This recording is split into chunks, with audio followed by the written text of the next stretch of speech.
Parágrafo 5º. Parágrafo 5º. O autor deverá indicar na petição inicial seu desinteresse na autocomposição e o réu deverá fazer por petição apresentada com 10 dias de antecedência, contados da data de audiência.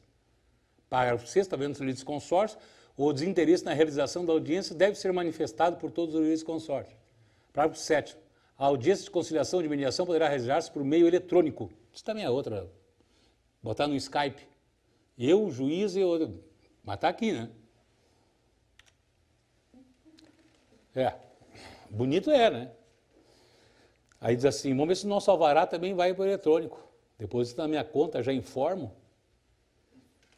Parágrafo 8º. O não comparecimento, ontem também perguntaram isso, o não comparecimento injustificado do autor ou do réu à audiência de conciliação, faltou, não é a fala, faltou no parágrafo, tinha que botar, ou sessão de mediação, enfim, é considerado ato atentatório à dignidade da justiça. Esse será sancionado com multa de até 2% da vantagem econômica pretendida ou do valor da causa, revertida em favor da União ou do Estado. Quer dizer, o não comparecimento vai me gerar multa. Mas vejam bem, as partes devem estar acompanhadas por seus advogados ou defensores. Devem não, terão que estar obrigados. Né? Aqui também achei errôneo esse devem. Né? Por seus advogados ou defensores públicos. A parte poderá constituir representante por meio de procuração específica com poderes para negociar e transigir. Então, ou seja, a autocomposição obtida será reduzida a termo e homologada por sentença. Então, se a parte não for, ao meu ver, no parágrafo 10º, está previsto que ela pode constituir um procurador, aliás, o procurador vai ter, mas especificamente dos poderes na procuração conste que ela vai estar ausente, né? Que ele vai representar em audiência também, melhor dizendo.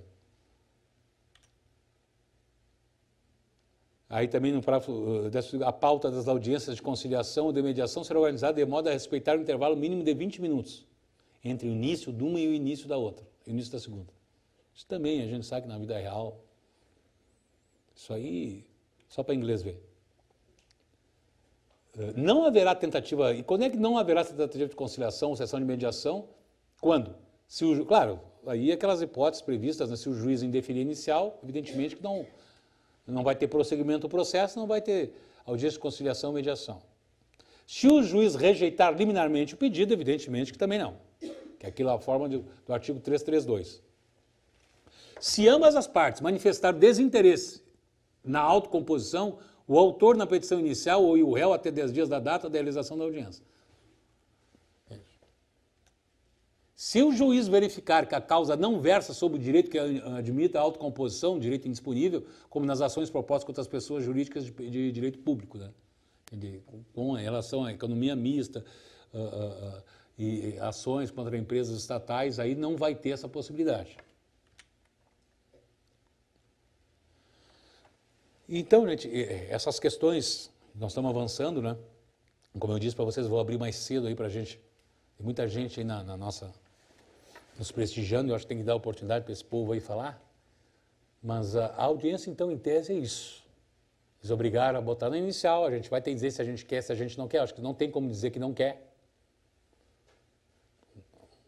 Acho que não tem como dizer que não quer audiência. Ou bota lá, eu acho, né?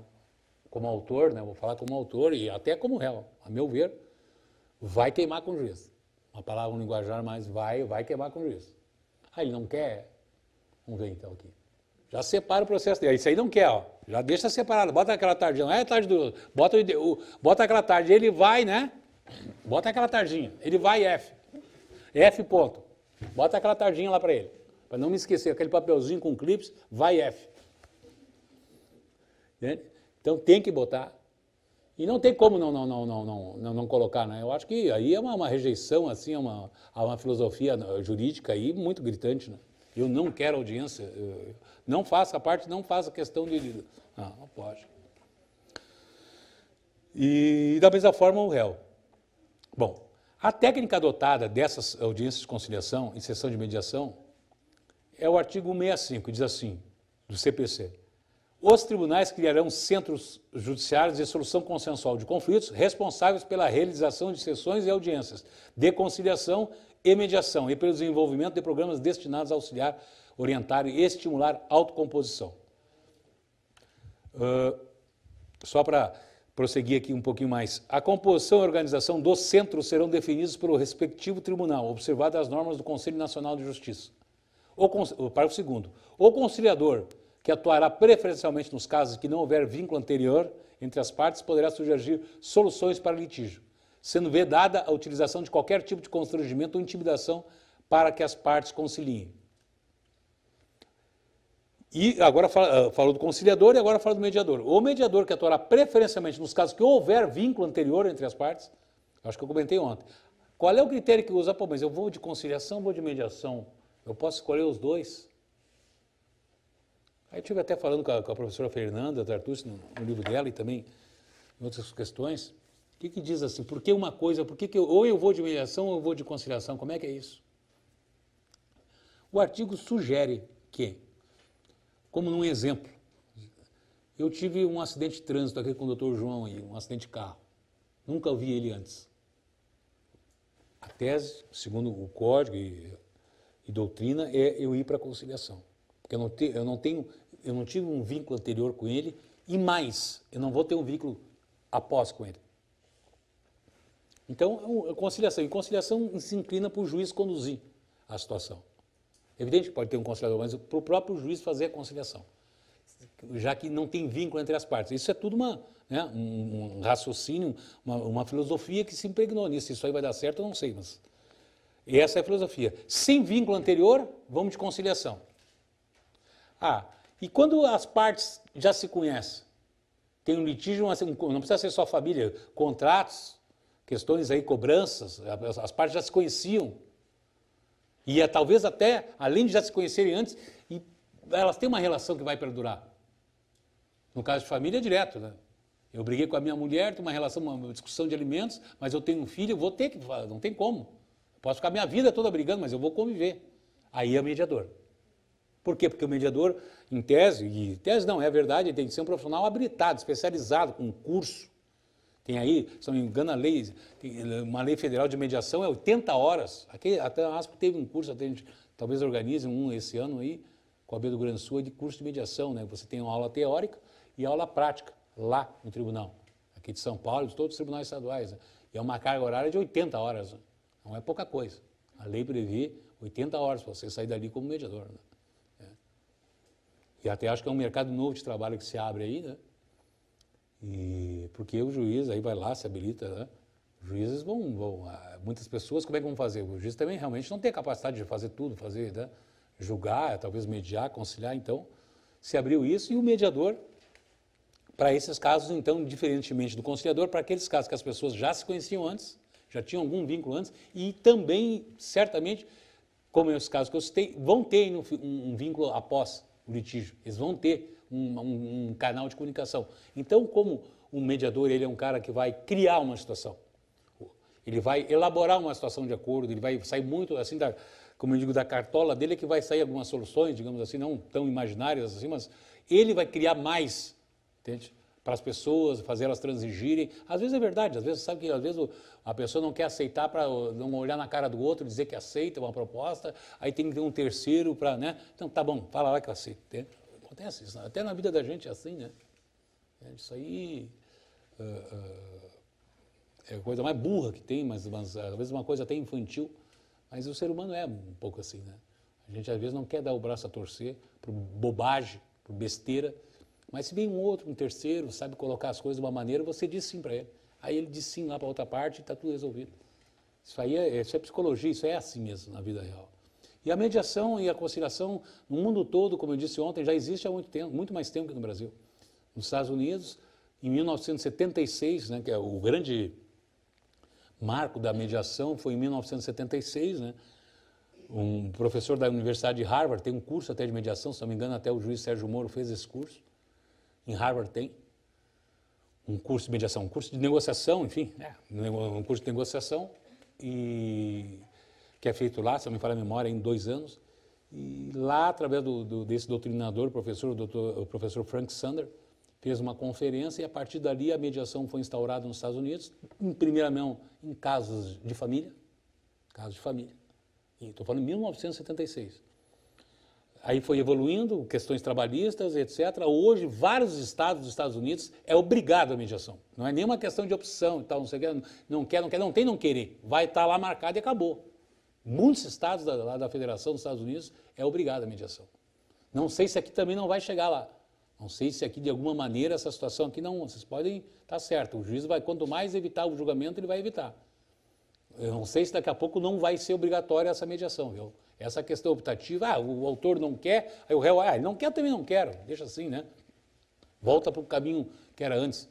Não sei se isso aí não vai modificar logo a seguir, não vai ter uma solução, isso aí através da obrigatoriedade da mediação ou mesmo da conciliação. Eu acho que a mediação ela é mais profunda, sem dúvida. Ela tem um profissional que estudou, que teve esse curso aí, enfim, vai ter remunerações, aí talvez no início não tão boas, mas certamente também vão haver valores mais consideráveis. O mediador é um cargo que vai crescer, viu, na Justiça do Brasil. Vocês podem cobrar isso, ele vai crescer, ele vai ter um espaço aí para advogados. Então, eu acho que tá. Apesar que hoje, né, eu já ouvi essa frase, no Brasil é o seguinte, no Brasil hoje tem mais cursos de mediação do que mediação em curso, né? Negócio bem gozado, né? Todo mundo quer curso, tem curso de mediação, é tudo que é lá. Esse dia eu vi um negócio, um sindicato da contabilidade fazendo curso de mediação. Achei estranho, né? Mas eu também acho muito do advogado, né? Da consciência do advogado nessa questão. Porque compete a nós. Pode falar, doutor. Então, é que compete muito a nós também orientar o cliente sobre o que nós falamos ontem. Então, se ele não tem essa postura, essa educação, essa visão, realmente vai ter sempre esse impasse. Porque vai partir de nós, na verdade, esse princípio que a conciliação ela é salutar, embora você tenha a prova, você tenha... A senhora falou muito bem, doutora Lindalva, e eu quero contar rapidamente, se me permite, os colegas aí. Eu atuei aqui em São Paulo, minha vida mudou muito em questões indenizatórias quando atuei no caso da Tana. Em 2007, eu tinha uma cliente lá em Porto Alegre que eu fiz a separação dela, fez um acordo lá, e aí, no dia lá, fechamos, né? Quando Eduardo, você não quer ir na missa 30 dias aí do meu irmão, tem um irmão meu que estava no voo da TAM, o executivo da Gerdau, você não quer ir aí?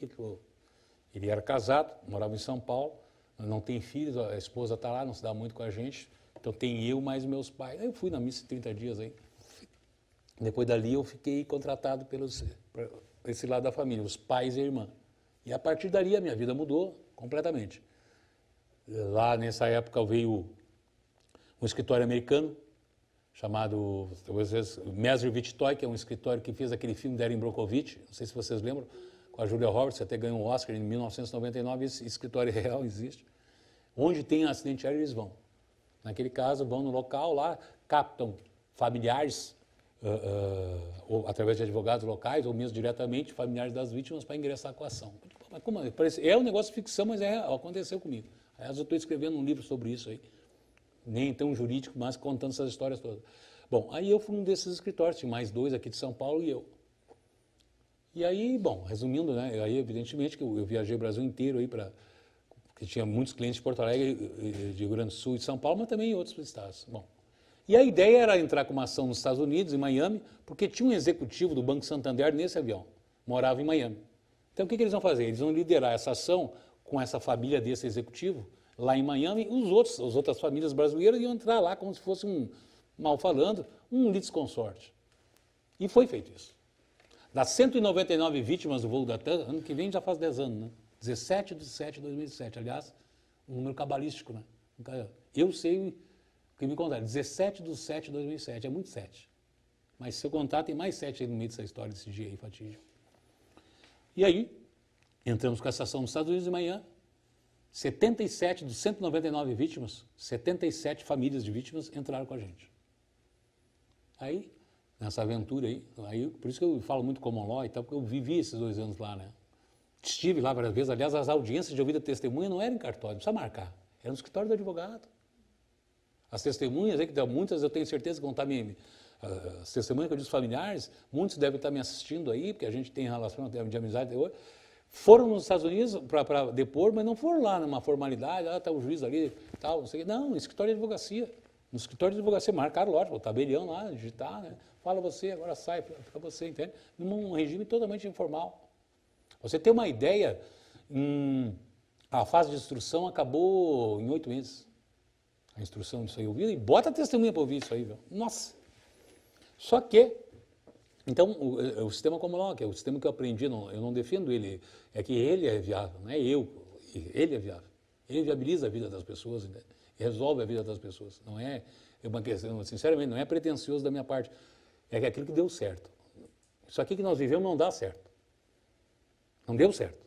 Se desse certo, não tinha 105 milhões de processos na justiça. Isso aqui não deu certo. Se a gente não relativar a vida assim de uma maneira mais objetiva, a gente vai bater na tecla. Então, esse código até tem bastante coisa boa, mas só para finalizar. Então, esse processo, o que aconteceu? Só que por uma situação, eles entraram com a ação, só que a ação, numa preliminar, foi dado for non convenience. Nossa, aquilo ali foi para matar a gente. Né? For non convenience é o seguinte, exceção de competência. O juiz lá de manhã me mandou julgar no local dos fatos. Você imagina, né? Contar para esse povo aí que tinha acontecido isso. Embora eu não fosse patrocinador da causa, né? Era esses americanos. E depois eu fui saber, melhor, né? Talvez, que era jogado sim nos Estados Unidos. Porém, ainda na época, até 89, quando caiu o Muro de Berlim, aquele negócio, Estados Unidos é bom, a União Soviética é ruim, Estados Unidos defende os direitos humanos, a União Soviética ataca, aquele negócio está curtindo de fé a Guerra Fria. Acabou a Guerra Fria, não tem mais essa linha política, cada um vai, né? Por si, então, é difícil você colocar a ação nos Estados Unidos E essa ação, então, nesse sentido, tecnicamente, ela não foi exitosa. Porém, tinha um grau de recurso, lá o primeiro julgamento é júri popular, é eu, você, ele, o cidadão americano ali que julga, imagina um valor. Por isso que eles, depois no segundo grau que é juiz, o primeiro grau é júri. E acontece o quê? Acontece o medo, uma condenação cara. Nesse caso, mas deu exceção de competência, então, não, mas tinha um grau recursal. Aí nesse interim, entre o recurso ser julgado, sob o for non convenience, foi feito um acordo. Tá? E foi feito um acordo em boas condições, em condições aí dignas, né? Só que eu ia contar essa história, que ela poderia ficar até de madrugada contando a vocês, mas para dizer o seguinte, ao mesmo tempo de que isso aconteceu, o Ministério Público aqui do Estado de São Paulo criou câmaras de indenização. E também pegou uma gama grande de pessoas, de familiares, que ele fazia o que é a câmara de indenização, que é a mediação.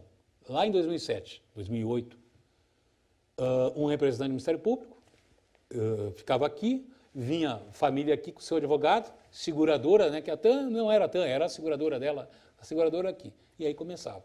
Só que aí tinha uma convenção que era o seguinte, filho, para quem perdeu o filho, pai, 500 salários mínimos, toxo, né? Mãe, 500 salários mínimos, pai, 500 salários mínimos, irmão, 250 salários mínimos, avô, fazia um diagrama daqueles valores de dano moral. A esse sim um tabelamento de dano moral. E o dano material variava, né? Dependia da renda de cada um, né? Aí, claro, cada caso é um caso. Mas o dano material, eu perdi meu filho. Aí eu vou ter X, a minha mulher vai ter Y. O irmão dele vai ter Z. E quem sabe os avós dele também. Acho que sim, também tinha um valor. Então já sei, já vou entrar nesse jogo, eu já sei que é assim, ó. O moral está resolvido. Agora vamos ver quanto é que ele ganhava mesmo. Agora vamos fazer a equação aquela, né? Então, essa foi a primeira experiência no Brasil efetiva de câmaras de mediação, que é a Câmara de Indenização criada em razão do acidente aéreo da TAM, que depois, e realmente foi exitosa, eu nem participei dela, que eu fui lá para os Estados Unidos, né? Mas foi exitosa e repetiu a dose, tanto foi exitosa que repetiu a dose na queda do voo da Air France, 2 anos depois, eles criaram de novo essa Câmara. Eu não fui para essa Câmara em nenhum dos casos. No primeiro caso eu fui para os Estados Unidos, no segundo caso eu fiz eu mesmo a ação no Brasil, né? Aí para umas 8 famílias, se não me falar a memória. No caso do Air France, mas foi criada essa Câmara de Indenização e realmente foi exitosa. Então, diga-se de passagem, esse caso em 2 anos acabou. 2 anos acabou. Acabou a parte indenizatória, lógico, né? A vida das pessoas nunca mais vai ser a mesma, mas acabou a parte indenizatória em 2 anos. Foi exitosa. Trazer esse exemplo, esse modelo para uma realidade, esse é o melhor exemplo. Esse seria o melhor modelo. E certamente a negociação é muito melhor que uma decisão judicial, pode dar certo. A negociação é a melhor coisa do mundo do que uma decisão judicial. Não vai, a gente pensa que encontra, não vai encontrar. Tem muita injustiça aí, sabe? Tem muita injustiça, tem muitos valores. Estou falando de indenização, né? Muitos valores baixos, desassociados da realidade, sabe? A gente, em indenização, tem que criar situações de terrorismo quase. Eu trabalhando como autor, lógico, né? Falando aqui para a parte adversa, tornar essa ação cara, que eles percebem, pô, nossa, estou pagando tratamento psicológico, estou pagando despesa sei lá, da médica, os remédios, caramba, e ainda assim vai ter condenação, e essa parte eu não vou tirar da condenação, não vai abater a condenação, não, a condenação vem e aquilo eu já paguei. Entendeu?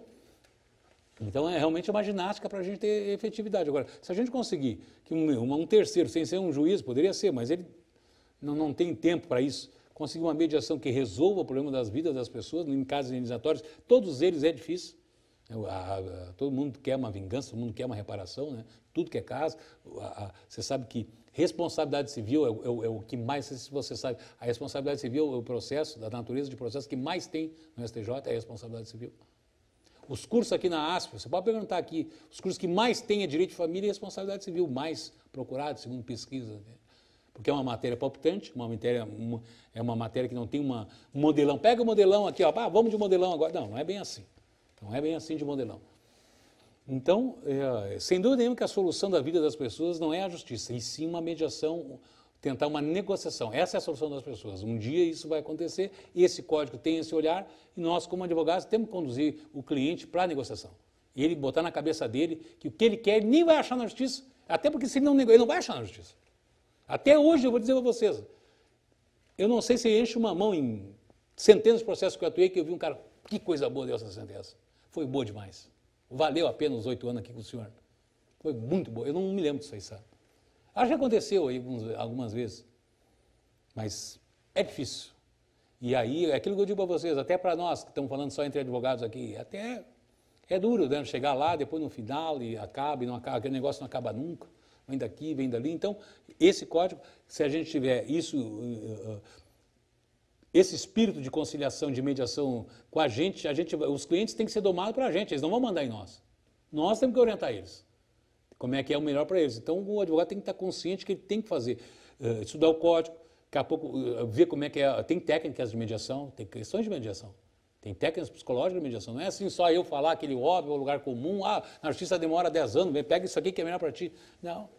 A gente também tem que desenvolver uma certa técnica de mediação aí para a gente ter sucesso. Não é assim, só num papo de bar aí que a gente vai levar eles. A gente tem que ter uma condição até para a parte adversa e tal. Então a gente tem que... tem aí empresas de mediação já no Brasil, né? Empresas online de mediação. Tem uma empresa aí ou duas aí que eu conheço, mediação online. Eu estou aqui, para lá, contrato mediador, ele faz aí online. No estado do Mato Grosso, tem uma empresa aqui de São Paulo que está fazendo mediação online. No estado do Mato Grosso, o tribunal convocou, aí, eu quero mediação. Sugere, tu quer, não precisa ir, tem né, de outra cidade, faz aqui com ele, entra aqui, tem uma plataforma tecnológica, TI, o cara faz a minha mediação, né?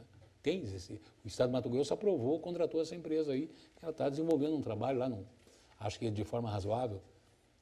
Então, várias ferramentas estão sendo criadas, por quê? Porque o processo que existe hoje fracassou. Ele não tem mais serventia esse processo. Ele não auxilia mais o cidadão. Então, a gente não pode fechar os olhos para isso, insistir numa técnica, insistir num modelo fracassado. Então, eu acho que nesse sentido é que depende muito uma consciência do advogado para adotar principalmente essas conciliações, essas oportunidades de sessão para resolver o negócio ali.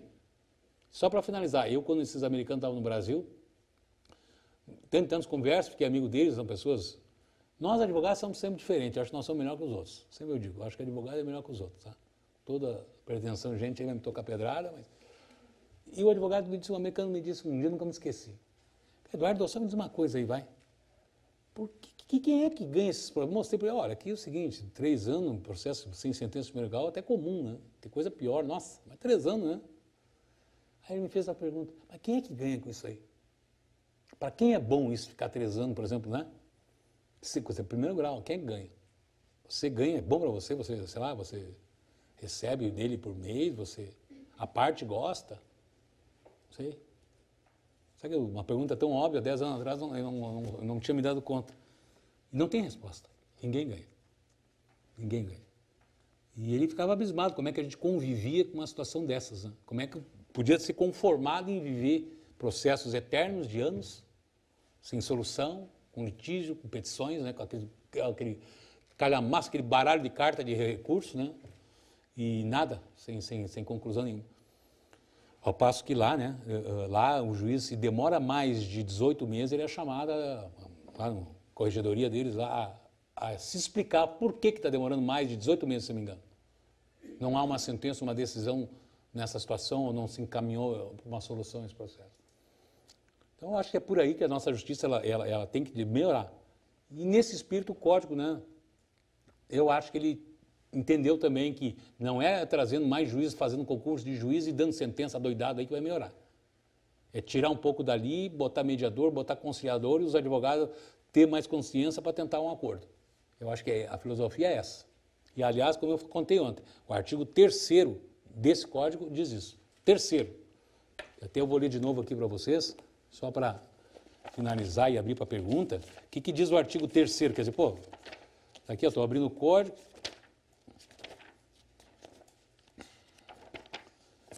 Vamos lá.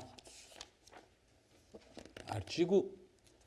Mal começou o código. Artigo 1º, processo civil, o processo civil será ordenado, disciplinado e interpretado conforme os valores e normas. Artigo 2º, o processo começa por iniciativa da parte e se desenvolve por impulso oficial, salvo as exceções. Artigo 3º, não se excluirá da apreciação jurisdicional ameaça ou lesão ao direito. Parágrafo 2º, o Estado promoverá sempre que possível a solução consensual dos conflitos. Parágrafo 3º, a conciliação, a mediação e outros métodos de solução consensual de conflitos deverão ser estimulados por juízes, advogados, defensores públicos e membros do Ministério Público, inclusive no curso do processo judicial. Aliás, então, artigo 3º, 2 parágrafos já fala quase que a mesma coisa. Então, se a gente não tiver um espírito mais conciliatório, a gente não vai levar a lugar nenhum. Até porque daqui a pouco o cliente também se revolta e vai pegar outro que faz. Se você não fizer, ele vai pegar quem faça. Né? Então, a gente tem que estar com os olhos abertos para uma nova realidade que chegou para nós dia 18 aí. Vamos mudar, vamos ser mais consentivos, né, mais conciliadores, né, aquele litigator aí, advogado litigator aí, essa parte já foi pro saco, acabou, né? Tem advogado aí que gosta de brigar e, nossa, né, eu já enfrentei advogado em... Não, vamos brigar, lutar, protelar até... Não, realmente. Gente, eu vou dar, aqui também conceder para vocês, eu separei aqui, isso aqui, eu acho que não vejo muita necessidade de eu ler. Todas as súmulas pertinentes à indenização eu separei, está aqui nesse power, que são, até eu anotei, são 9 súmulas do STF referentes a indenizações. Né? Deixa eu ver, são 9 do STF, está aqui elas, 35, eu não vou ler isso aí porque seria demasiado, né? Até porque eu vou mandar para vocês. E 23 súmulas do STJ, todas elas vinculadas a essas questões indenizatórias. 37, muitas, lógico, que vocês conhecem, não tem nada tão novo, mas eu acho que é bacana, bom ter isso aí guardado, né? E isso aqui está disponível para vocês, né? Pode ver aí, então acho que 9 do STF, 26 e 23 do STJ, todas as súmulas aqui, ó. Vocês podem ver aqui, até da mais atual, mais recente, tudo isso aqui, ó. Tá? Tudo isso aqui está disponível para vocês, evidente, como eu falei, não vou ler isso aí, porque não teria nem cabimento eu estar lendo, mas está disponível nesse Power, que eu já autorizei a ASP para disponibilizar para vocês, eu acho que é um acervo que vocês podem ter aí, sempre é bom, a coisa já está pronta, já fica para vocês, tá? Aí com os nossos cumprimentos. Eu não vou dar por encerrado, porque eu vou abrir as perguntas, mas a parte expositória, então, está concluída. Meu site está esse aí, que vocês estão vendo na tela. Podem também mandar por e-mail, eduardo@eduardobarbosaadv.com.br. Vai ficar na tela aí. Desde já eu agradeço bastante a todos vocês. Aí, fiquei muito honrado com a presença de mais de 1000 pessoas do Brasil inteiro. Espero ter aí auxiliado um pouquinho a vocês, né?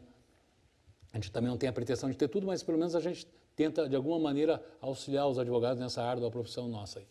Tá? Vou abrir para perguntas, mas desde já muito obrigado a todos aí, tá? E fiquem à vontade aí agora, para quem quiser questionar, já tem um colega lá. Doutor Eduardo, voltando ao assunto aqui, exemplo prático. Lá na inicial, o autor quer audiência. O réu peticiona falando que não quer audiência, até porque, enfim, ele tem o comprovante do pagamento da dívida reclamada. O juiz marca a audiência. O réu e o advogado vão ter que ir na audiência só para não pagar a multa? É uma boa pergunta. Eu acho o seguinte, ele, para não pagar multa, ele tem que justificar. Se ele não justificar, vai ter multa. E essa justificativa, por exemplo, esse exemplo que você citou de mérito, não é questão de mérito. Não, eu não estou, porque aí você, não, eu já paguei, está aqui o comprovante, não, mas ninguém está falando de mérito. A audiência não é para tratar de mérito, eu vou avaliar o mérito. Eu não vou porque eu já paguei. Não, eu não estou lhe perguntando se o senhor já pagou, estou lhe dizendo para o senhor ir lá. Então não pode ter justificativo de mérito, vai ter que ser justificativo de viagem, de doença, ou manda o procurador lá. Entende? Essa justificativa de mérito não existe. Tem que ser justificativa de ausência daquelas que a gente conhece aí. Atestado. Entendeu? Agora, eu já paguei, eu não quero porque eu não gosto dele. Não. Tem que, eu digo, tem que ir na audiência. Se não for, manda o advogado. O advogado está aí para isso. Manda ele. Justificando que a parte. E ainda assim dizendo que a parte não pode ir. Em razão de mas está lá o procurador com poderes específicos para atuar e transigir na audiência de conciliação. Até acho que as procurações, a meu ver, é bom já constar nos poderes lá que tem também transigir em audiência de conciliação e sessão de mediação. Então, a resposta é essa. Boa noite, doutor. Boa noite. Desculpa, infelizmente ontem eu não pude vir na sua eu não vi você. porque eu sou advogado criminalista. Pois não. E aqui na nossa área também tem uma coisa que é ficção científica, que é uma audiência de custódia que inventaram aí. Então, você entra no fórum de 10 horas da manhã e sai 9 da noite. É para uma audiência. Porque não tem pauta. Pode chamar a qualquer momento, mas isso é outra discussão. Certo. Aproveitando a objetividade do senhor e a transparência, na minha área eu sinto essa dificuldade. O senhor vê um benefício no contrato de êxito, né, nessa área de indenização, para o advogado? Porque, por exemplo, na minha área, por exemplo, no criminal, geralmente a vítima vem procurando, achando que é da área, mas sem saber que pertence a uma outra área, procurando a ação indenizatória quando ela é vítima, por exemplo, de acidente de trânsito fatal, alguma coisa assim, ou então um erro médico. E, geralmente, os advogados, eles trabalham muito com contrato de êxito. Eu queria saber qual que o senhor pensa dessa parte, se é viável ou não, para o advogado. É uma questão um pouco pessoal, né? Mas a questão de indenizatória, via de regra, né, a praxe, é um contrato de êxito. Né? Não sei, pelo menos a forma que eu atuo, assim, é difícil ter uma pessoa vítima de um acidente, e esse caso até todos aí eu posso lhe assegurar. Não só os meus, como os dos americanos, é tudo êxito. Não tem como muito, a vítima ali ainda... Porque, em tese, né, doutor, é responsabilidade objetiva, né? A responsabilidade objetiva, a ação está ganha.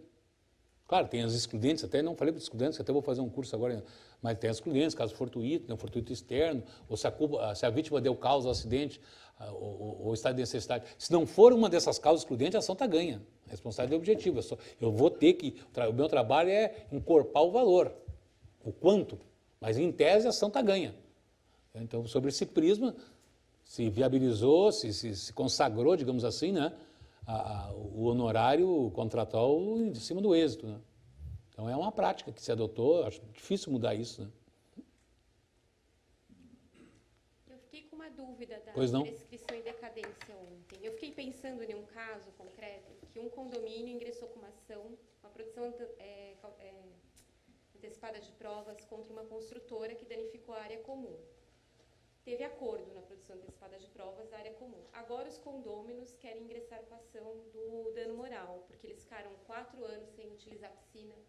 Mas a construtora já sanou todo o dano na área comum. Eu acho muito complicado essa tese do dano moral. Eu também acho.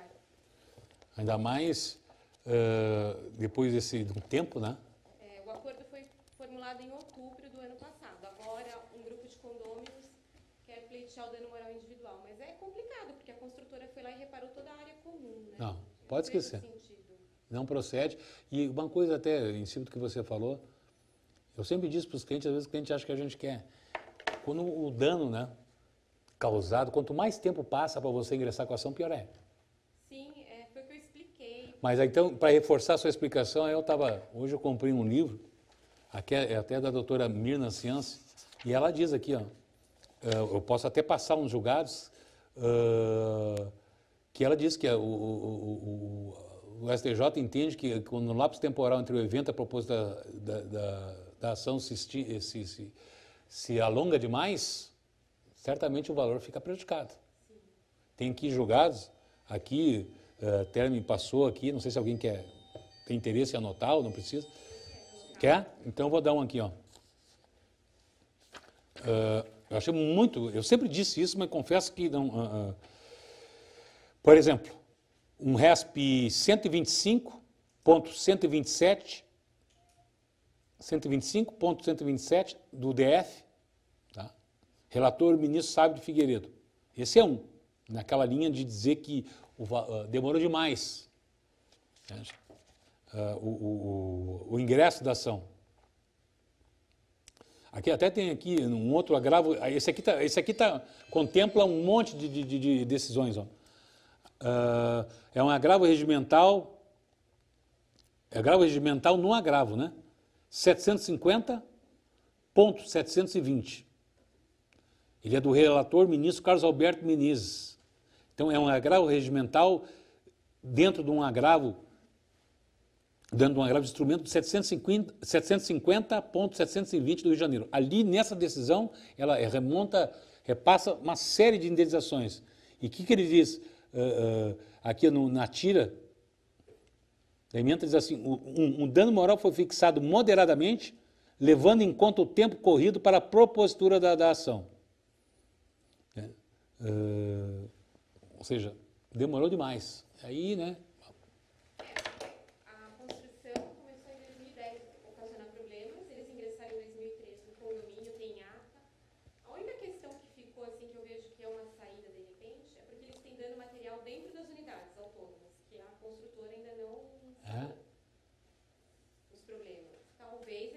Sim, mas aí faria de novo, então.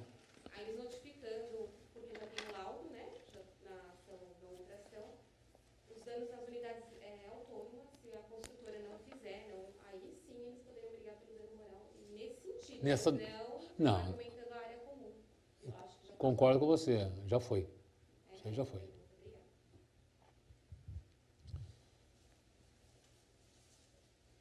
Aqui. Começou as perguntas aqui na via satélite, doutor Hilário Serafim, infelizmente não diz a cidade. Por que na preliminar, contestando o pedido de justiça agrarista, não devo invocar a lei 1060/50? Porque não precisa. Não tem mais previsão para você. Quer botar, pode botar, mas não tem necessidade mais de você fazer aquela declaração, que a gente pegar o modelão lá, imprimir, assina aí, vai. Não precisa mais. Por isso. Doutor Luiz Roberto Franco Rodrigues, São José dos Pinhais, Paraná. Vamos lá. Os prazos nas ações oriundas da Lei 12.153, Juizado Fazenda, serão em dias úteis ou não? O que fazer se o Tribunal de Justiça do Paraná está colocando automaticamente no Projúdice os prazos em dias úteis? Isso é uma pergunta. Deixa eu ler tudo, depois eu... Cabe audiência ou mediação para ações dos juizados especiais da Fazenda Pública, pois os órgãos públicos sempre alegam que não existe lei interna que autorize conciliação e mediação como argumentar. 2, já são 3 perguntas. Cabe indenização contra a DETRAN por ato administrativo nulo ou ilegal? Bom, vamos ver aqui uma coisa. O prazo nas ações oriundas da Lei 12.153, Juizado da Fazenda, serão em dias úteis ou não? O que fazer se o Tribunal de Justiça do Paraná está colocando automaticamente do Projúdice os prazos em dias úteis? A lei especial, né? Essa aqui é a lei especial. Exatamente, né? Ou seja... Então, aqui no juizado especial possível...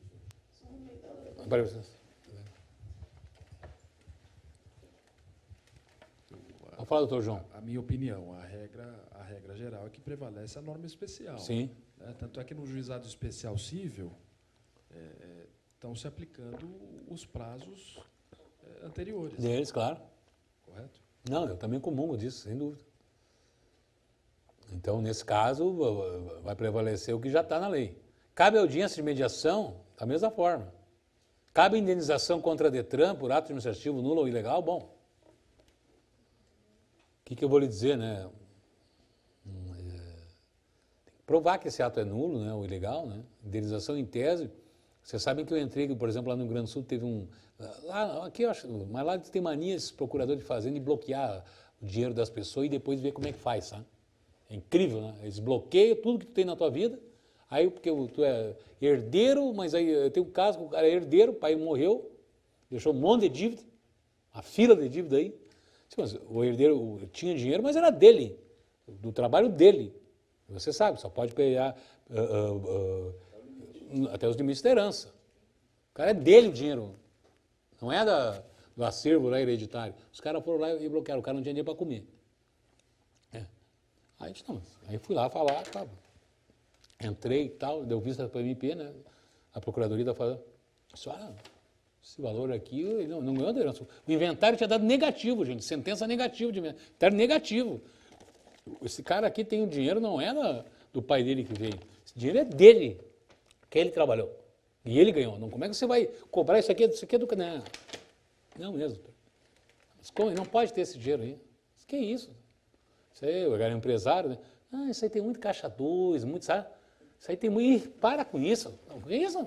Estou até desconhecendo essas... Eu disse mesmo. Estou desconhecendo o seu comportamento, né?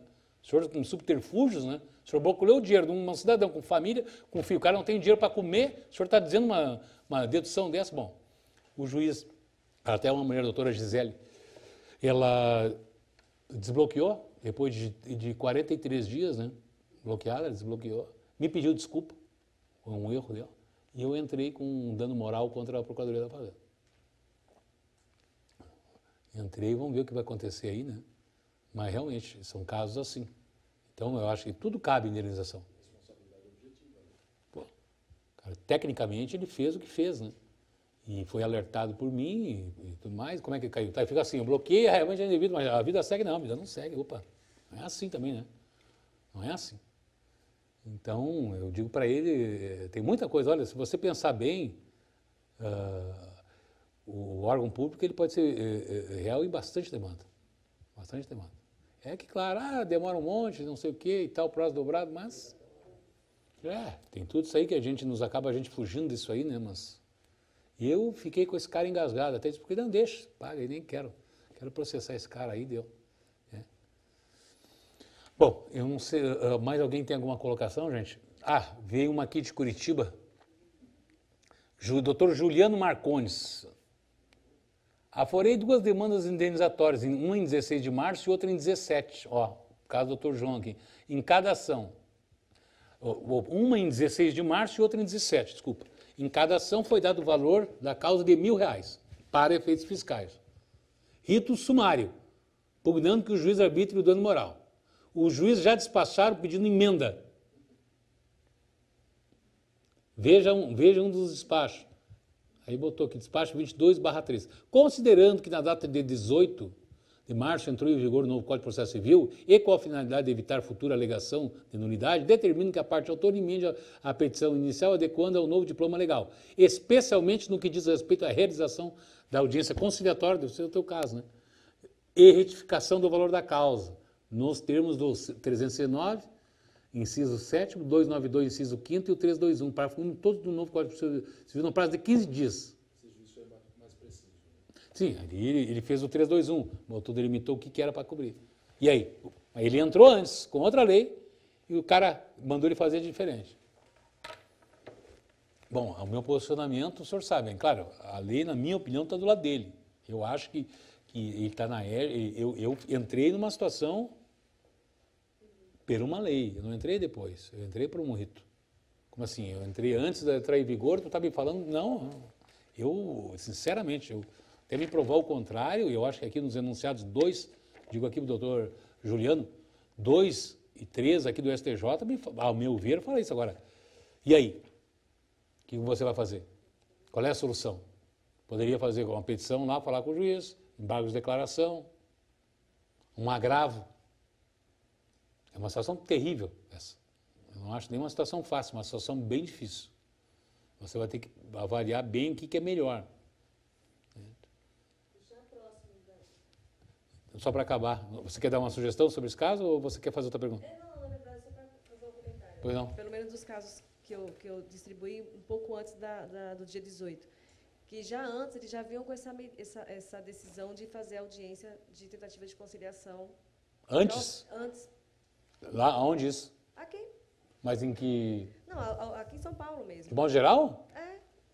Alguns processos que eu distribuí já estavam marcando, não para tão já 30 dias, mas esse procedimento de já marcar audiência, talvez já por essa orientação de que já tomar atitude antes mesmo da lei nesse sentido. Embora que você sabe que tem um projeto, no Vale de Família tem um projeto de conciliação, né? Que Vale de Família você entra com ação e já marca a audiência igual. Semana Né? passada eu tive uma audiência em que a própria parte falou assim, pô, nós viemos aqui à toa, né? Porque vocês não peticionaram? Porque, isso antes do dia 18. E aí a advogada disse, olha, eu até peticionei, não foi para os autos ainda, e o juiz não se manifestou porque a gente não tinha proposta nenhuma. Quer dizer, perdemos um tempo para nada. Nós vamos enfrentar muito aqui para o doutor Marcondes, né? Acho que tiraram já dali, mas... O que eu vou lhe dizer, doutor? Eu, a meu ver, doutora Juliana, eu faria o seguinte, eu faria uma tentativa aqui de dizer que, olha, sobre uma petição para o juiz, dizendo que o ingresso da ação foi antes da data da nova legislação, certo? Em razão disso, está sobre a égide do rito processual de 1973, inclusive confirmado pelo enunciado administrativo emitido pelo STJ número 2. Aí você transcreve e quer reveja. Então, essa decisão, haja vista, né, que ela vai influenciar decisivamente aí no processo. Agora, não é fácil. Isso aí vai ser uma situação realmente... E ver como muda, né? O valor da causa, as custas. Se eu disser que é certo que vai fazer... Estou se inclinando a fazer tudo pelo CPC. Essa que é a verdade. Eles querem fazer tudo pelo CPC novo, né? Mas tente essa forma, através de uma petição. Eu faria isso. Outra pergunta vindo de Goiânia, doutora Camila Procópio Melo. É sabido que volta e meia atendemos clientes de baixa renda, que não possuem acesso à internet. Nesses casos, poderiam colocar na petição inicial o e-mail do procurador ao invés da parte? Olha, doutor, eu entendo que sim, né? Se o cliente é meu, eu quero botar o meu e-mail, por que não? Tranquilamente. Aliás, tem bastante isso mesmo. Lá de Goiânia vem outra pergunta, doutora Estela. Os juizados continuam atuando normalmente, não cobrando custas judiciais? Sim. Nas causas trabalhistas, o reclamante está fadado a pagar perícia, quando esta lhe for favorável e não favorável? Quem é que atua aí na Justiça do Trabalho com mais... A doutora... Qual é o seu nome, por favor? Isis. Isis, pois não. Não, quando a perícia é favorável ao reclamante, ele não paga honorários. Quem paga a perícia desfavorável é a reclamada. Mas essa pergunta, na verdade, isso aí não alterou para o CPC novo, né? Não alterou. Inclusive, saíram normas do TRT e do TST daquilo que se aplica e o que não se aplica do novo Código de Processo Civil. Já está disponível na internet. Na internet. Norma, e como é que ele acha? São como se fossem enunciados. Certo. Tais artigos se aplicam, tais artigos não se aplicam e tais outros se aplicam em parte. Mas está na página de onde se encontra isso? Do TST. Do e TST? Do TRT regional, sim. Ali na capa já? Já. Na página do TST, então, doutora Estela, obrigado pelos esclarecimentos da doutora Isis e reforça aí, dando mais uma olhada lá na página do TST. Doutor Clóvis Eduardo e Jefferson, acho que são 3, da cidade de Assis Chateaubriand, no Paraná. Estamos com uma dúvida. Mais uma dessas. Processo distribuído em 17 de março na vigência do CPC 73. O juiz, no despacho inicial, em 22 de março, determinou a adequação da inicial, caso concreto está correto. Aí é diferente. Ele despachou depois. Aí eu acho que está correto. Eu entendo que o despacho anterior do dia 18 é que fica o despacho posterior e apreciou, é que a petição veio para ele. Apreciar já estava sobre a égide nova. Aí tu vai ter que corrigir. Essa é a minha opinião. Quando o despacho é sobre a égide anterior, é diferente. Veio para o juiz, já estava, é diferente. Esse é o meu entendimento. Favor repetir a indicação feita do novo Código de Processo Civil, não deu para compreender. Doutora Joraci, minha colega lá de Dutra, de Uruguaiana. Não, vou repetir sim. O código que eu gosto, que eu uso, eu vou pedir uns honorários aqui para o professor Misael Montenegro, esse aqui, que eu achei os comentários maravilhosos, com fundamentação, e é o que eu gosto. Agora, é uma recomendação. Então, é o novo Código de Processo Civil do Misael Montenegro Filho, da editora Atlas, até minha editora também, editora Atlas. Lá do Ceará, nós estamos lá do Rio Grande do Sul, estamos no Ceará, estamos no Paraná, tá bom demais isso aqui, hein? Doutora Sheila Freitas, Araçati, Ceará. Gostaria de saber como ficará a compensação dos honorários de sucumbência com o novo CPC. Se for vedada a compensação, não mais subsistirá a súmula 3/2000 do STJ? Não, primeiro que está vedada a compensação dos honorários, né, doutor? Não tem mais compensação. Isso aí não existe mais compensação. Eu mesmo até estou pensando numa execução de honorários aí, que foi feita uma diferença até, porque tem alguns que tem algum entendimento, é até bom aguardar um pouco. Às vezes a gente não dá para sair correndo, tem que aguardar um pouco, porque até em execução de honorários, uma execução sentença aí em relação aos honorários, tem que olhar, né? Se eu vou entrar agora com uma execução e me der compensação, por que eu... Não está compensado. Tem um entendimento, eu andei vendo aí, algumas acham que dá para tocar essa execução agora para a Nova ERJ, sem, não tem compensação, por que eu vou... Tem mais isso ainda que eu vou estudar isso aí, eu não saberia dizer agora se dá para fazer. Mas já ouvi esse zum aí, entende? Então, execução de honorários, mesmo ele tendo sido compensados, quem sabe dá. Não sei, então, tem que dar uma pensada. Às vezes é melhor a gente ficar observando, estudando, do que sair correndo, já tendo uma resposta pronta que depois modifica. Doutor Ramon, referente ao caso do amigo que protocolizou o inicial no dia 17, houve despacho dia 18. O doutor João ficou famoso aí, hein? De acordo com os enunciados citados pelo professor, se o despacho foi dado na vigência do novo procedimento, o juiz não agiu corretamente ao mandar emendar a inicial. Não, veja bem, esse tudo bem, mas eu entendi que o despacho teria sido ainda, foi antes, né? Ou foi não sei? Não, distribuiu no dia 17, o despacho...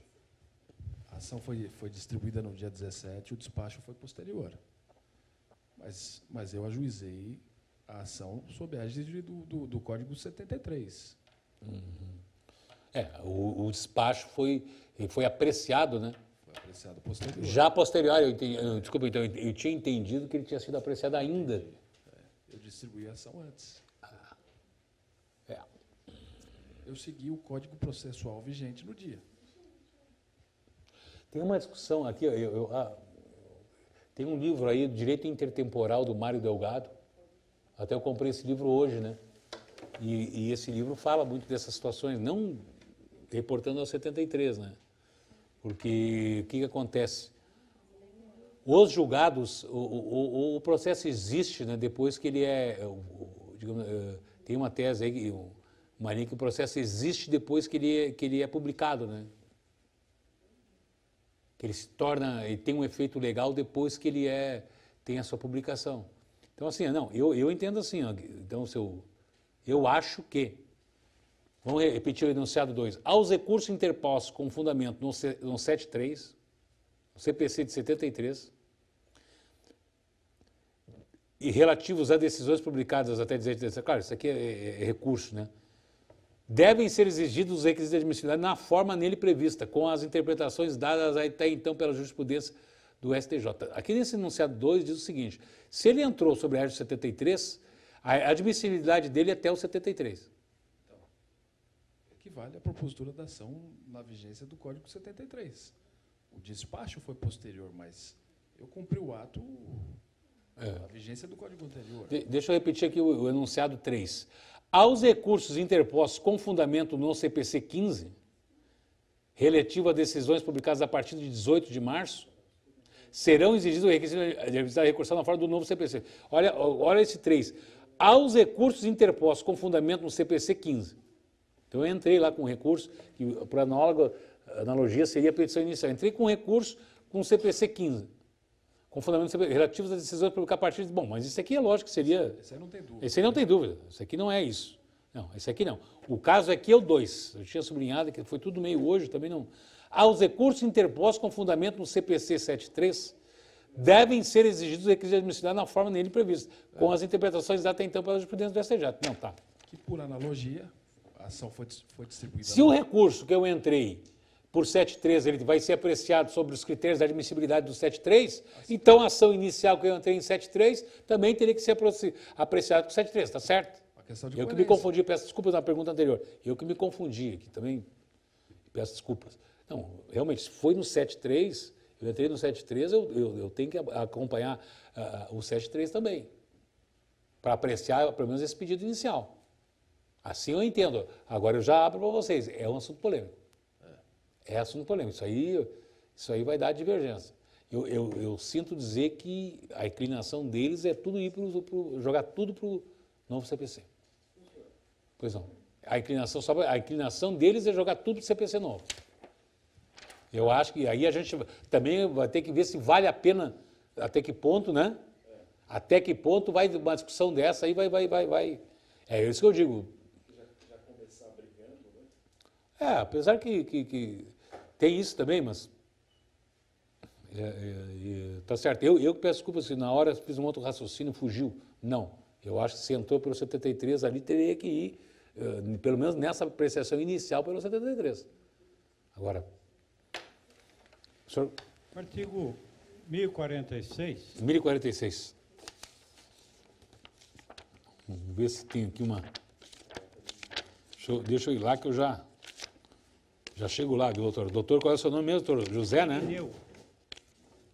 Irineu. Doutor Irineu. 1046. Deixa eu chegar aqui.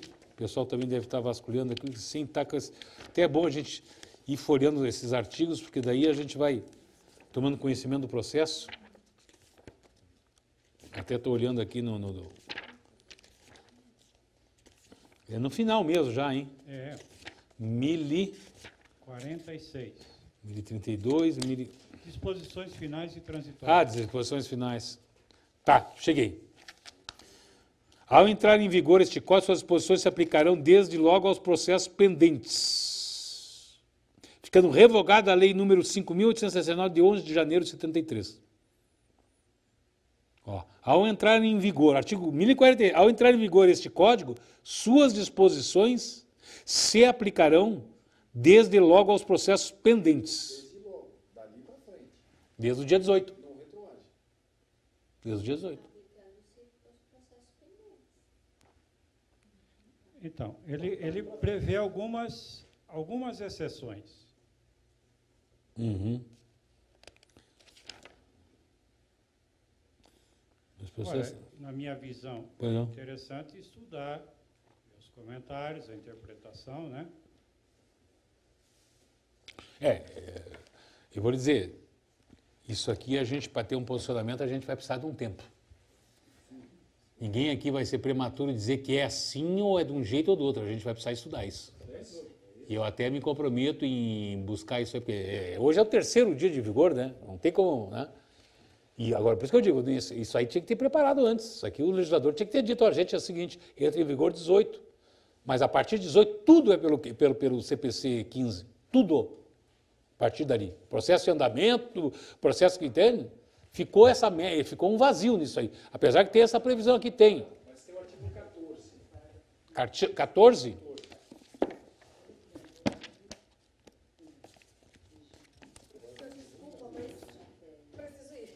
Não, tá bom, não. Prazer. Não, imagina. Até a próxima. Artigo 14 aqui. A norma processual não retroagirá, e será aplicável imediatamente aos processos em curso, respeitados os atos processuais praticados e as situações jurídicas consolidadas sob a vigência da norma revogada. Bem colocado. E aí? Eu vou provocar também algumas reações aí, e eu prometo que vou tentar encontrar uma resposta aí, mas a colocação dele vai ter muito bando para manga, viu? Talvez daqui a pouco saia um enunciado, né? Certamente vai ser suscitado isso aí. Decidir. Mas a inclinação é ir tudo para o CPC, isso aí a inclinação, não, chega, votos para lá, vamos, né? Aí está muito em prazo de declaração e agravo. Mas aí não dá para se esquentar muito, que a gente vai acabar descobrindo aí a solução. Agora, doutor Miguel, lá de Linhares, Espírito Santo. Parabéns pelas excelentes aulas e casos práticos explicados. Obrigado, Miguel. Estamos em dúvida quanto à condenação em honorários relativos aos juizados especiais. É sabido que na primeira instância não há condenação, sim, nem custas. Contudo, se requerendo danos morais no teto do JEC e recorrendo para majorar o valor e não ganhando 100% do pedido. Correndo para majorar e não ganhando 100% do pedido. Tá, ponto. O entendimento majoritário continua pela condenação dos honorários da parcela do valor que não seja reconhecido? Sim, não mudou nada. Isso aí, o JEC, ele não tem custo de honorário. Agora, no caso de recorrer, tem custos e honorários. Na fase recursal do JEC tem, e segue igual. Não seria a hipótese de reconhecer a improcedência em parte mínima no pedido e isentar o autor da condenação? Qual a sua opinião sobre a questão? Doutor Miguel, a meu ver, se pego assim um pouco de primeiro plano, eu entendo que, se foi uma fase recursal, ele já exerceu um 2º grau de jurisdição, né? Ele já provocou o judiciário, o juizado, já numa segunda situação. Não pode ficar isento de custas e honorários. Aí ele entra para um rito ordinário, praticamente, né? Ele entra num rito ordinário. Embora, lógico, está sobre o teto ali do juizado especial, mas é uma fase recursal. Eu entendo que não pode alterar isso, porque também a máquina judicial não vai viver de graça, né? Assim, sem custas, sem honorários, eu acho que, a meu ver, aliás, o juizado especial disse ontem, estatísticas do CNJ, deu certo. O juizado especial tem um índice de 2014 de 48% de solução de conflito no juizado. Começou em 38, foi subindo. Hoje em dia, o percentual de êxito das ações de acordo naquela audiência lá, que tem duas, né? Tem a primeira, né, de conciliação, é 48%. Então, deu certo como está. Agora, se você facilitar demais, aí vai até a morte. O cara até não faz o acordo, não, vou ter que pagar a custa e o honorário, se eu perder, quer saber, vamos acordar aqui mesmo, conversar aí e vamos embora. Então, se você mexer nisso, você vai quebrar a filosofia do Código de Juizado, da lei dos juizados especiais, né? A meu ver, né? Você vai quebrar essa filosofia. Né? Doutora Patrícia Tomás, ela também fez umas perguntas ontem, me lembro.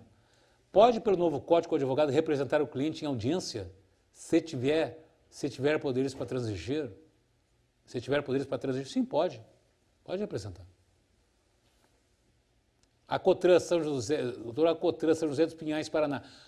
Outra pergunta, nos juizados da Fazenda Pública, em caso de indeferir a tutela de urgência, será julgado improcedente a causa que, mesmo tendo lei própria, a 12.153, que prevê que os órgãos públicos informem junto os documentos necessários até a audiência de conciliação, inclusive prevê conciliação na lei, será que se aplicará o CPC 15 nesse caso, ou seja, indeferirá a causa, a tutela negada? Olha, como disse aqui, bem colocou aqui, o doutor João fez um comentário sobre lei especial, né? A meu ver aí, acho que sim, né? Mas também vamos ter que ver, eu não posso te responder assim exatamente, né, o que eu acho disso aí, porque realmente teria que avaliar, ao meu ver, teria que estudar melhor esse caso para ele dar uma resposta. Se quiser me manda por e-mail e eu dou uma olhada melhor nisso, não vou chutar aí porque não é meu estilo. Manda essa pergunta por e-mail aí que eu te respondo. Benjamin, da cidade de Sete Lagoas, Minas Gerais. No caso de um processo iniciado antes de 18 de março, no qual o réu foi citado antes de 18 de março. Réu citado bem antes de 18, bem como intimado para uma audiência de conciliação no dia 28 de março, cujo prazo de defesa é 15 dias a contar da audiência. Aí relatou. O prazo já é contado em dias úteis? Qual a opinião do palestrante sobre a resolução do TST que diz que os prazos da justiça do trabalho não serão contados em dias úteis? Bom, vamos. Essa é uma pergunta. O prazo já é contado em dias úteis. Toda essa fase inicial entrou antes. Aí eu vou... O que diz aqui o enunciado? Vamos de novo, né? Vamos de novo. Aos recursos interpostos, o CPC 73 devem ser exigidos requisitos da similar nele previstas, com as interpretações até então pela Justiça. Aos recursos interpostos por fundamento no 15, relativo a serviço digital, parará os atos processuais que... Olha só o enunciado administrativo 4. Nos efeitos da competência civil, originária e recursal do STJ, os atos processuais que vierem a ser praticados por julgadores, partes do Ministério Público, procuradores e serventórios da Justiça, a partir de 18, deverão observar os novos. Aqui, eu acho assim, ó, a partir do dia 18, os atos processuais, aqui ele falou, a meu ver, claro. Na minha opinião, eu acredito que sejam os novos atos processuais. Os atos processuais já ocorridos, que foi o caso da... Não, isso aqui já foi. Ele está perguntando, por exemplo, se o prazo, tá, da conciliação vai ser, o prazo agora da contestação vai ser de dias úteis ou não. Porque é um prazo novo. A meu ver, os atos processuais depois do dia 18 vão ser praticados, todos eles, pela égide do CPC de 2015. Aí são os novos, né? Sim, os atos novos. Eu entendo que esse é um ato novo, né? É um ato novo. Aí acabou. Ali acabou, dia 18 acabou. O que estava até 18, que foi definido, né, acabou ali. Começou o 18 e começou nova vida. Esquece. Vai pelo 18. Agora, claro, se você me disser, pá, doutor, não sei se o prazo é 8, quer saber? Faz essa defesa, vai, antes. Quer saber a melhor coisa do mundo? Aliás, eu aprendi depois de velho. Vem essa nota aí, essa intimação, já faz o negócio, já te livra, porque, não, vou até 15 dias, dia 8, sábado, domingo, quer saber, vai dar 30. Não, faz antes, doutor. Quer saber a minha opinião? Faz antes. Embora eu ache que não, que vai ser, mas faz antes. E quanto ao TST, eu não trabalho muito com esse trabalho, não saberia dizer, viu? Não vou mentir que eu não saberia dizer. Só uma pergunta aqui do nosso colega, doutor. O senhor praticamente respondeu. Eu tenho um prazo que vence semana que vem. Meu cliente foi citado antes da lei. Ele foi citado e juntou o mandado, inclusive uma ação indenizatória, que eu vou responder. Foi juntado o mandado dia 10 de março. O prazo correndo 15 dias, eu não sei se 10 de março foi uma sexta-feira, enfim, preciso depois ver. Sei que o meu prazo termina na semana que vem. Então, como é que fica? Quer dizer, vai terminar vai acabar semana que vem. Do novo código, né? Vai acabar semana que vem. Vai acabar semana que vem. Não vou poder alegar que... Não. De maneira nenhuma, né? Eu acho que de maneira nenhuma. Mas olha o risco que o senhor vai correr, né? Sim. Que o advogado tem que ver. E a contestação nos moldes novos, né? Nos moldes novos. Nos moldes novos, Não, né? moldes novos. Muito embora a ação seja... foi ingressada no foi ingressada antes, porém, esse ato, né? Essa fase processual... Eu vou contestar. Se eu tivesse contestado antes do código, em vigor, tudo bem, né? Tudo bem. Eu vou contestar na vigência do novo código, vou ter que respeitar as regras da contestação nova, não é isso? É isso. Perfeito. É isso, tranquilamente. Obrigado. Só por uma questão, eu acho, de segurança total, prazo é prazo, é que não volta, né? Sim. Mas gozado, o senhor vai fazer um modelo de contestação, podia parecer estranho. Estranho, você está dizendo que vai fazer um modelo de contestação pelo novo, mas vai contar o prazo pelo antigo? Vou. O que tem? Eu não quero é perder. Eu vou fazer isso sim, e daí? Eu não quero é perder, né? Ou eu vou atrás do meu altruísmo, da minha intelectualidade, e jogar todo mundo aí para, né? E aí, depois? É aquilo que eu digo, o advogado sempre fica exposto. Faz pelo o prazo, parece uma coisa incoerência, talvez até seja mesmo, né? Faz a contagem para não perder e faz o modelo do novo, lógico, o modelo é o novo, não tem nem dúvida. É a minha resposta. Doutora Isabela Valeton, lá de Curitiba, tem bastante gente de Curitiba. Sobre os prazos no juizado especial, já há manifestação do FONAGE que não será aplicado o artigo 219 do novo CPC? O 219, ele fala do 219. Gente, muita coisa que eu não souber, eu não vou chutar, eu vou dizer para me mandar e responder depois, porque tem muita coisa nova aí que não adianta dizer uma coisa, a pessoa não tem segurança, não vou dizer, viu? 219. Na contagem de prazo em dias, assim, estabelecido pelo lei ou pelo juiz, computar-se-ão somente os dias úteis. Aí você quer saber se no juizado especial já há manifestação do FONAGE sobre isso? Vou dizer uma coisa aqui, doutora Isabelle, não sei te responder essa pergunta, não vou mentir, não desconheço. Eu vou pedir que você me mande por e-mail e eu te respondo. Me dá uns dias aí, semana que vem, estou te respondendo isso aí. Mas eu não saberia agora dizer, né? É prematuro, gente... E está certo as perguntas, veja bem, não estou... Eu mesmo tenho um monte de questões. Tem que perguntar, mas nós não vamos ter resposta em 3, 4 dias. A gente vai... Até para não dar uma mão errada. E esse caso aqui do doutor João é um caso polêmico. Claro que é polêmico. É difícil? Eu acho que é difícil. E dá sim, dá uma dubiedade de entendimentos. E eu até vou dizer mais para vocês aqui.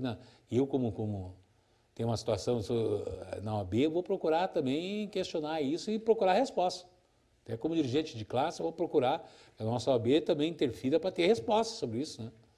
É aquilo que eu digo, por isso que eu falei ao longo do... Quem está sempre exposto é o advogado. É sempre nós. É sempre do prazo, o útil, não dia útil, é da audiência de conciliação, é do valor da causa, é do dano moral, da parte... É sempre o advogado exposto. E é muito fácil falar sentado, olhando né, levantando da cadeira e indo para casa e nós ficamos com essa parte. Então, muito cuidado, cuidado dobrado. E mais do que nunca, gente, vamos ler. Tem 1.072 artigos para a gente ler. Ler com código bom, com código comentado. Às vezes a gente tem tempo sim. Eu sei que a vida é dura, não está fácil com essa crise aí, mas vamos arrumar tempo aí, pelo menos uma meia hora por dia, para dar uma lida nesse código aí, para a gente não fazer feio, viu? E vamos entrar com um espírito novo, vamos conciliar, vamos acordar, vamos botar na cabeça. É melhor fazer um acordo, não aquela frase feita, é melhor um acordo que uma demanda, isso é também é bobagem. Assim, não é bem assim também as coisas. Mas vamos tentar virar a página dos processos, tentar nas audiências, tentar fazer acordos, que eu acho que vai ser a solução para a gente. Tem que esse pessoal da justiça aí, às vezes, tem que cuidar, só para finalizar. Isso agora é o advogado falando instintivamente. Você vai na audiência, se você se portar muito, falar uma coisa aqui combativa, esse cara rejeitando, você pode dar certo, você vai ser um olhar bem crítico, você vai receber. Seja mais maleável, mais acessível. Gente, então, eu, agora finalizando, quero agradecer imensamente, fiquei muito honrado com esse prestígio aí de mais de 1000 colegas, doutores e doutoras aí nesse Brasil inteiro, em 157 cidades do país, em todos os estados. Fiquei muito honrado, muito grato pelo prestígio de vocês e certamente logo, logo estarei de volta aqui para estar na presença dos colegas aí nessa nova tarefa do CPC. Muito obrigado e uma boa noite a todos.